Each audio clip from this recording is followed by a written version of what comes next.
Hey there everybody, Travis Bowman here. I'm a fingerstyle guitar player and retro video game nerd.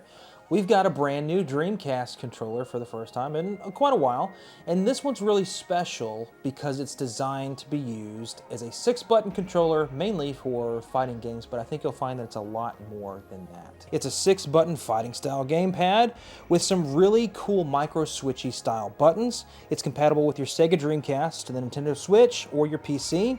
It's got 2.4 gigahertz low latency connections with USB or the retro receiver designed for the Dreamcast. It's got a multifunction D-pad, and we'll talk about that in a second. It supports the CZ button configuration, which basically means that it's going to mirror the L and R buttons with those C and Z buttons. It's compatible with the original VMUs, the 4X memory card, and it's even compatible with some later third-party VMUs.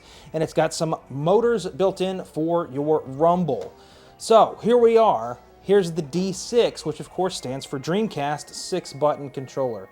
And I'll get you some shots so you can really see what this guy looks like up close. I chose the black version. You can get the white one if you so desire. The reason that I wanted the black one is because I've got the black Sega Sports Dreamcast, and I thought that would look really nicely with it, and of course it does. We've been wanting something like this for a long time, myself and others in the Dreamcast community who are really big fans of the console, because the Dreamcast is such a wonderful system for fighting games. So how does it feel in the hands? It feels incredible, man. Like, it's a really, really nice controller, and it feels really good. I love the teeny tiny, almost like little baby mouse clicks that you hear, little micro switchy buttons. All of the buttons have that except for the shoulder buttons, and even the D-pad has a little bit of some clickiness. Now, I was not sent this for review. I bought this with my own money. I pre-ordered it a long time ago when I saw that it was announced because I am really, really interested in stuff like this. The Dreamcast is such an underrated system for all its games, but really fighting games. There's a lot of really, really great fighting games on that system, but we don't have a proper controller to utilize that. The original Dreamcast controller is awesome for your 3D style games, but for fighting games, that D-pad just isn't gonna cut it.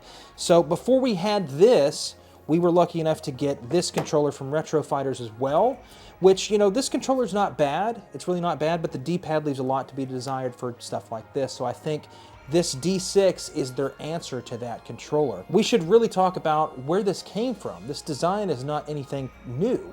We need to talk about the Japanese exclusive ASCII pad FT, which was designed to be used with your Sega Dreamcast. And I know you're looking at this and thinking, wow, that actually looks really awesome. It sucks. This controller is awful.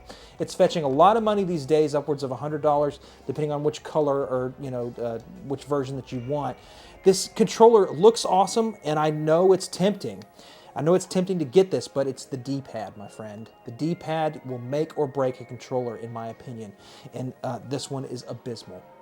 I actually took this thing apart, and I saw that somebody who previously owned this in Japan likely broke it even further.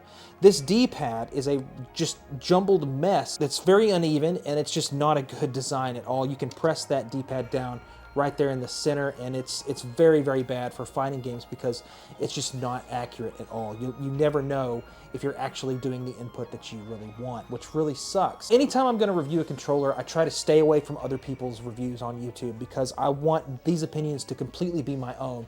But for some reason, I don't know if it was just the anticipation, but I watched Sega Lord X's video on it. He did a very short video reviewing this, and he claims that the D-pad is not great.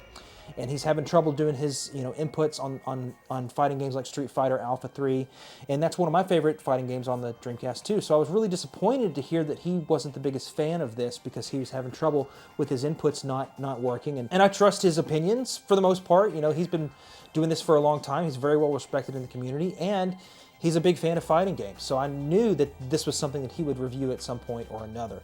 However, I think he probably got it wrong. I'm going to go ahead and say that. He himself stated that, you know, there's probably a little bit of a learning curve with this, and I would definitely say so, yes. On this controller, there's definitely a learning curve. So what I'm talking about is that when you press in the D-pad, it's very much like a Neo Geo CD pad. You know, that thing, it's got a joystick that has the micro switches. Imagine that if it was just a D-pad instead of the analog stick, the joystick, whatever you want to call it. This controller is kind of like that, just with a D-pad.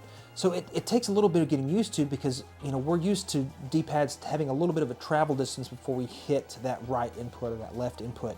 This one really doesn't, man. It's a very, very quick to the click sort of situation to where you are over pressing to try to compensate for what we're used to with these D-pads, but this one, it's just right there. It is right there. It's a really, really strange sensation, and it does take a little bit of getting used to. So other than being able to have your 6 buttons on the face there for your fighting games, you have a couple of extra features with this. Previously stated, we've got this dongle for your VMU, because unlike the ASCII pad where your VMU goes inside of the controller, this guy doesn't. You don't have any room on the actual controller to put your VMU, so there you have this dongle. They've done this before with the previous controller that I mentioned a second ago. It's really short, sweet, to the point. You just plug it in and you pair the controller to the dongle using the button on the dongle itself. It stays paired up. I've never had any issues of it just not syncing whenever I start the console, and the same goes for this dongle as well as the previous one. That's pretty self-explanatory. A lot of people don't like that because the VMU is meant to be in your face. It's meant to be into the controller so you can look down at it. But truth be told, only a few Dreamcast games really took advantage of that feature where you can interact with the game and look down at the screen, and it gives you information pertaining to that game. So in addition to being a 6-button controller, you have some extra features on the controller itself. You can pair this up with your PC. You can also use it on your Nintendo Switch, which, truth be told, I really don't care about. The interesting thing I do want to talk about is on the bottom of the controller, you have 3 toggable switches down here. And you've got your D-pad, your left stick, or your right stick, which is really strange. I can't think of an example of when you would need to use the right stick, especially for the Dreamcast, considering that the Dreamcast never had one of those. But it is really interesting to go back and forth between your D-pad and your analog stick, particularly in fighting games that allow you to use either one. So what's really interesting about this is Soul Calibur. You can flip this guy over to act as the left stick. You can make it to where the D-pad thinks it is the left stick. So that's really interesting for both that game and Dead or Alive 2, being able to do that 8-way run mechanic, moving around your opponent and getting behind them, that sort of thing. I really enjoyed doing that with this D-pad for some reason. You know, turning that left stick option on and using it like a left stick. So, you know, it's really kind of crazy how that works. I'm curious about the technology to make that happen because, you know, there are some games on the Dreamcast that either use the D-pad or the stick and they won't let you use both. But with this controller, you won't have to worry about it. You know, this one, obviously, if it uses the analog stick only, you're out of luck. You know, you have to use it with just a D-pad controller scheme, but this one lets you eliminate that problem, so to speak. So the buttons feel really nice, the triggers feel really nice. This is really a big step up from what we've seen from RetroFighters. The biggest negative I would say about RetroFighters in general is that some of their earlier controllers used really thin plastic. Particularly the first RetroFighters Dreamcast controller, not the wireless one, but the one preceding this, was not a very good quality plastic, and the shoulder buttons would break. I've done a video about that before if you want to check that out, where I'm comparing this wireless controller with the wired one. The wireless one beats it for sure. But this controller is really nice. It's very hard plastic. It does not feel cheap at all. It feels very robust. This is a premium high quality controller for sure, and for 50 bucks, it better be. You know, RetroFighters has come a long way in their quality of their controllers, and I think this is a good example of that. Now, to address the issue that Sega Lord X was talking about in his video as far as the inputs not registering, I don't think it's that the controller's a piece of crap and it just doesn't register inputs. I think it's much different than we've ever seen before in a controller. This D-pad is so wildly different that it will take you quite some time to get used to it. And the best way I can describe it is to first compare it to the arcade stick, or an arcade stick in general, okay? So the arcade sticks really act as though they're a directional pad. You know, with this stick right here, you go left and right and up and down, and it's kind of hitting those inputs like a directional pad would. Only you have a lot more control. You can be really precise with those analog sticks. The same sort of situation can be said with the Neo Geo CD pad. That's a great controller, and it has a little bit of travel distance on that thumbstick before you reach your input. This one's exactly the opposite. There's so little travel distance on this guy, which I find fascinating. So if the Neo Geo CD pad is like an arcade stick in the palm of your hand, I would say that this controller is more like a hitbox in the palm of your hand. Meaning, if you've ever seen a hitbox before, you know what it looks like. It's just an arcade stick, but instead of an actual stick, you have 4 buttons, like on your keyboard, up, down, left, and right, that sort of situation. And it's a really strange sensation, and I've spent a few hours with this controller non-stop trying a bunch of different games, and you're seeing some of that gameplay footage now. But this controller is kind of special, man. I don't know what it is about it. I didn't expect it to be like this. I just expected it to be a standard D-pad with no frills or anything like that, and it kind of is. But I promise you, if you give it some time, it starts to feel better. It really does. And it's very, very stiff. It's extremely stiff when you first start to use this. But after you get your hands on it for a little while and get used to the lack of travel distance, it's actually really, really good, man. And not just for fighting games, too. I played Street Fighter Alpha 3 for a while, and I started getting those Hadoukens and those tornado kicks and the dragon uppercuts, all that stuff. I started getting that a little better as I went along, but you're seeing in this footage that I'm kind of getting my ass handed to me here. That's when I first fired it up. I wanted to get gameplay footage as soon as I had my hands on this controller for the first time. I'd really like to talk about some of the 3D games that I tried with this, like Virtua Tennis 2K2, the second Virtua Tennis game on the Dreamcast. This one is one of the best tennis games of all time, in my opinion. It's so fluid and the controls are so nice, so I wanted to give this controller a shot with that game to see how it was. And it's amazing. It's really, really good. You know, I flipped the switch to be on the left stick mode, and my inputs, you know, are so precise. And I've played this game for a long time. It's a very difficult game, especially when you get to the later difficulties. It's incredibly difficult. You have to be on your toes and make split-second decisions to go either left or right to get the ball, and it's really, really fast. But I've really, really enjoyed playing it with this controller, and I feel like I'm almost a little better at the game using this controller with that left stick mode, which is really kind of crazy, man. I don't know what it is about it. I'm still getting used to the controller. I've spent, like I said, about 3 hours of playtime with this so far, and I'm really, really enjoying it. There's something about it. I don't know what it is yet.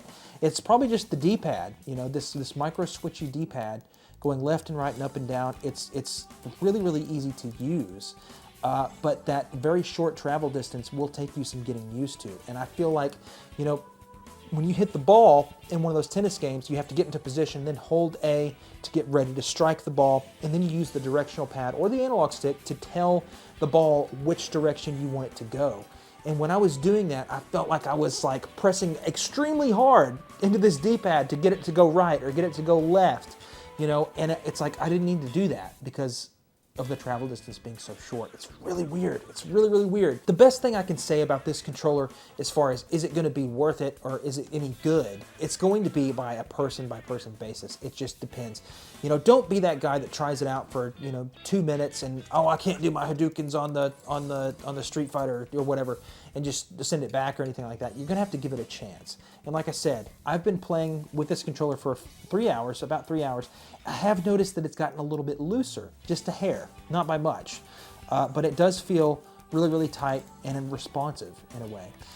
So don't write it off as being just a Street Fighter controller either, because I have really enjoyed using this on some 3D games. That being said, RetroFighters, this is good. I like it. But this isn't good enough. It's not good enough. And everybody is guilty of this. Every third-party controller manufacturer out there is really guilty of this. Why do we have this and this? Why? Why is it necessary to have both when we could just combine them and get the ultimate Dreamcast controller?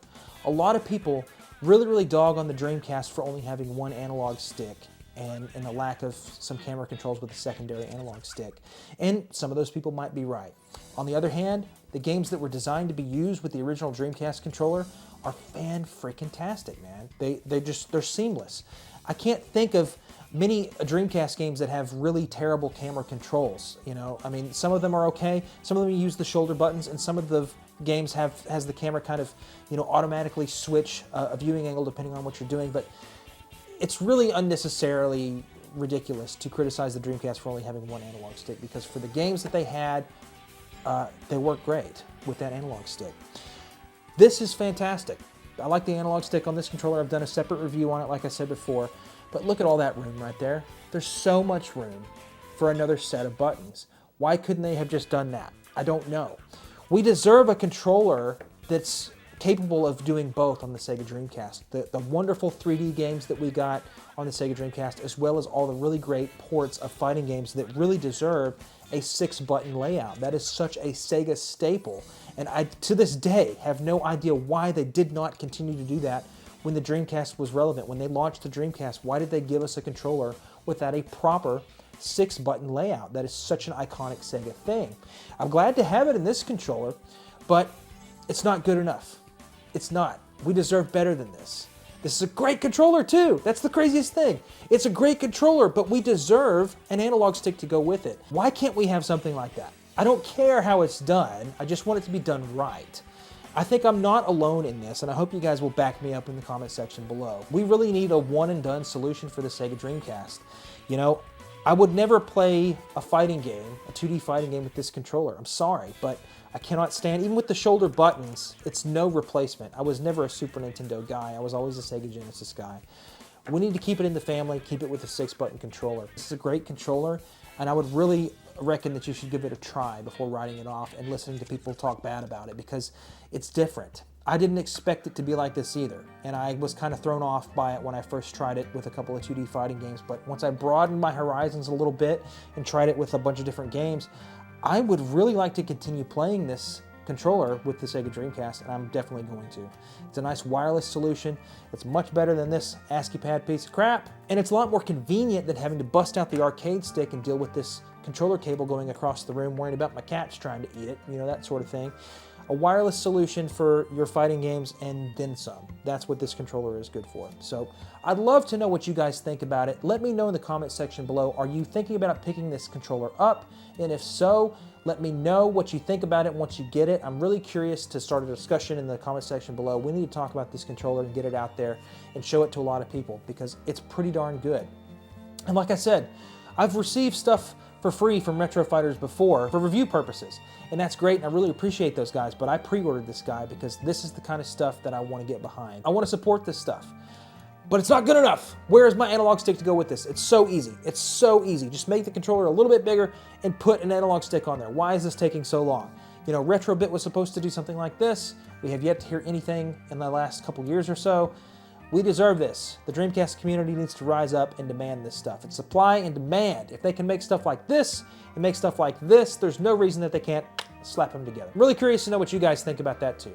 Thanks very much for watching this video. Thank you for subscribing. I really appreciate that. I've got a lot more videos just like this covering all sorts of things, Sega and controllers and third-party stuff. I really hope you guys check that out while you're here.